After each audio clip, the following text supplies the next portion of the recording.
তোমার জন্য আমি নবীর বাপ মা কোরবান হয়ে যাব। ভাবতে পারেন সাহাবীর কপাল কি? নবী নিজে বলছেন সাহাবীকে, সাহাবী নবীকে না, ওটা স্বাভাবিক হতো। নবী বলছেন সাহাবীকে, তুমি সাহাবীর জন্য আমি মুহাম্মাদের বাপ মা কোরবান হয়ে যাক। বলতে পারবেন তার কি নাম? ওই সাহাবীর কি নাম? স্টেজ থেকে না, সামনে থেকে। সেই সাহাবীর কি নাম? মাশাআল্লাহ। কি বললেন? মাশাআল্লাহ, মাশাআল্লাহ। কিশোরগঞ্জের মানুষদের জন্য আসলে দিল থেকে দোয়া আসবে, আসবে না কেন? যারা আমার নবীকে চেনে, নবীকে জানে, নবীকে নিয়ে পড়াশোনা করে, তারা ইনশাআল্লাহ নবীর রঙে এই দেশটাকে একদিন রঙিন করবে। সেই সাহাবীর নাম সাদ বিন আবি ওয়াক্কাস রাদিয়াল্লাহু আনহু। আল্লাহ নবী তাকে বলছেন, ইরমি ইয়া সাদ ফিদাকা আবি ওয়া উম্মি, সাদ তোমার জন্য আমি মুহাম্মাদের বাপ মা কোরবান হয়ে যাব। কেন? কারণ ইসলামের পক্ষে তিনি প্রথম তীর মেরেছিলেন। এর আগে তলোয়ার দিয়ে লোকে যুদ্ধ করছিল। তলোয়ার দিয়ে তো বেশি দূরে লড়াই করা যায় না, শর্ট রেঞ্জে লড়াই হয়। লং রেঞ্জে লড়াই করতে চাইলে তীর লাগে। ইসলামের পক্ষে প্রথম তীর মেরেছেন তিনি। এত খুশি হয়েছেন নবী, নবী বলেন, মারতে থাকো, তীর নিক্ষেপ করতে থাকো, তুমি সাদের জন্য আমি মুহাম্মাদের বাপ মা কোরবান হয়ে যাক। তাহলে দ্বীনের জন্য অবদান রাখলে আল্লাহ কেমন খুশি হন, নবী কেমন খুশি হন। বদরের ময়দানে যেই দুই বাচ্চা আবু জাহালকে হত্যা করেছে, কারণ কি ছিল?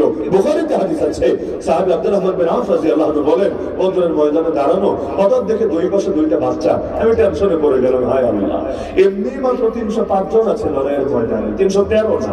বদরের লড়াইয়ের ময়দানে ছিল 305 জন, আর বাকি 8 জন অন্যান্য দায়িত্বে ছিলেন। বাকি 8 জনের মধ্যে ওসমান রাদিয়াল্লাহু আনহু আছেন। নবীকে পাঠিয়েছিলেন তার কন্যা এবং ওসমানের স্ত্রী, তিনি অসুস্থ ছিলেন, মুমূর্ষু অবস্থায় ছিলেন, তার দেখাশোনার জন্য। বাকি 7 জনকেও বিভিন্ন দায়িত্বে আল্লাহ রাসূল এদিক সেদিক পাঠিয়েছিলেন। যুদ্ধে প্রেজেন্ট ছিলেন 305 জন। তো এমনি পেরেশানিতে মাত্র এই কয়জন আমরা, এর মধ্যে দুই পাশে দুই বাচ্চা।